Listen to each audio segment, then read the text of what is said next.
سند صدری کا حج ہے۔ نبی اکرم صلی اللہ علیہ وسلم 14 ذی الحجہ کو مکہ مکرمہ سے حج کرنے کے بعد مدینہ منورہ کی طرف رواں دواں ہیں۔ اب آپ جب واپس آ رہے ہیں تو جحفہ کے قریب جو شام والوں کی میقات ہے، مکے اور مدینے کے راستے کا درمیانی حصہ ہے، 18 ذی الحجہ کی تاریخ تھی۔ حضور پاک علیہ السلام نے فرمایا کہ غدیر خم ایک تالاب جہاں تھا، اسی مقام پر آپ لوگ ٹھہرے۔ 30-40 ہزار صحابہ تھے حضور کے ساتھ جو حاجی مدینے سے گئے تھے۔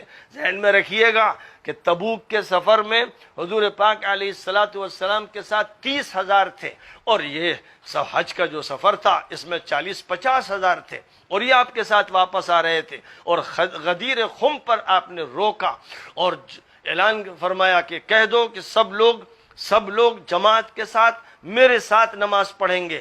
ظہر کی نماز کا اعلان ہوا۔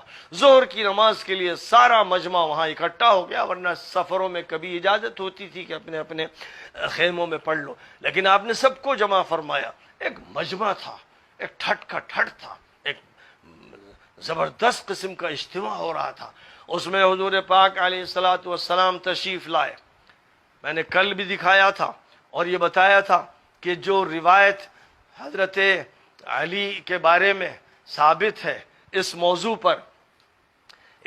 پر جو روایت ثابت ہے، جس کے بارے میں تفصیل کے ساتھ یہ پورا ایک رسالہ میں نے لکھا ہے، 25 صحابہ کے تو نام کے ساتھ اور بہت سے صحابہ سے یہ روایت ہے، اور کبار محدثین کا فیصلہ ہے کہ یہ روایت متواتر ہے۔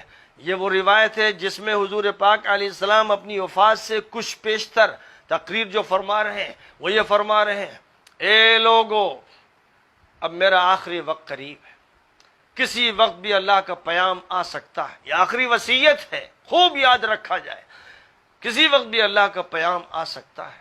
اے لوگو، 2 چیزیں میں تم میں چھوڑ کے جا رہا ہوں، بڑی بھاری ذمہ داریاں ہیں، اگر تم ان کو مضبوطی سے تھامے رہو گے تو ہرگز گمراہ نہیں ہوگے۔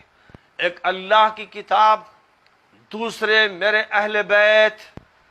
پھر آپ نے 4 مرتبہ فرمایا: اذکرکم اللہ فی اہل بیتی، اذکرکم اللہ فی اہل بیتی، میرے اہل بیت کے ساتھ اچھا سلوک کرنا میں یاد دلاتا ہوں، اللہ کی طرف سے یہ بات یاد دلاتا ہوں، ان کے ساتھ کبھی بدسلوکی مت کرنا۔ اور یہ کہ قرآن اور میرے اہل بیت، اور اس وقت اہل بیت کا مطلب علی تھے۔ روایت کے راوی کہتے ہیں کہ حضور نے حضرت علی کو بلایا اور پھر کہا کہ کھڑے ہو، ہاتھ پکڑا، اور ہاتھ پکڑ کر لوگوں کا سامنا کراتے ہوئے کہا: اے لوگو، الست اولا بالمؤمنین من انفسہم، کیا تمام اہل ایمان کی ولایت مجھے حاصل نہیں؟ ان کی جانوں سے زیادہ میں ان کا ذمہ دار نہیں؟ قالوا بلا یا رسول اللہ۔ قالت: سن لو، من کنت مولا فعلی مولا، میں جس کا ولی ہوں، میں جس کا مولا ہوں، علی اس کے مولا ہوں گے، اہل ایمان کے علی ولی ہوں گے۔ علی ولی المؤمنین من بعدی، فرمایا کہ یہ ان کا مقام ہے، اللہ کی طرف سے طے کیا گیا۔ اور فرمایا کہ من عادى علیا فقد عادانی، علی سے جو دشمنی کرے گا وہ میرا دشمن ہوگا۔ اور یہ فرمایا تھا: اللہم والی من والاہ وعادی من عاداہ، اے اللہ جو ان کے ساتھ تعلق رکھے، محبت رکھے، ان کو اپنا ولی مانے، اے اللہ تو اس کا ولی بن جا، اور جو ان سے دشمنی کرے، اے اللہ تو اس کا دشمن بن جا۔ یہ حدیث صحیح ہی نہیں ہے، متواتر ہے، اور میں نے اس حدیث کے بارے میں بار تذکرہ کیا، اور اس کی جو روایتیں ہیں ان کا ذکر کیا ہے۔ لہذا ظاہر ہے کہ ان روایتوں کے نقل ہونے کے بعد بھی اگر کوئی شخص شک و شبہ پیدا کرتا ہے اور روایتوں کے بارے میں تشکیک کی مہم چلاتا ہے تو وہ منحوس، محروم اور اللہ کی رحمت اور نبی کی رحمت سے دور ہے۔ یہ وہ حدیث ہے جس کو متواتر کہنے والے علماء میں حاکم نیشاپوری ہیں، امام ذہبی نے التلخیص میں، حافظ ابن حجر نے المطالب العالیہ میں، امام حیثمی نے مجمع الزوائد میں، امام سیوطی نے الجامع الصغیر میں، امام شیخ البانی نے سلسلۃ الاحادیث الصحیحہ اور صحیح الجامع الصغیر میں اس کا تذکرہ کیا۔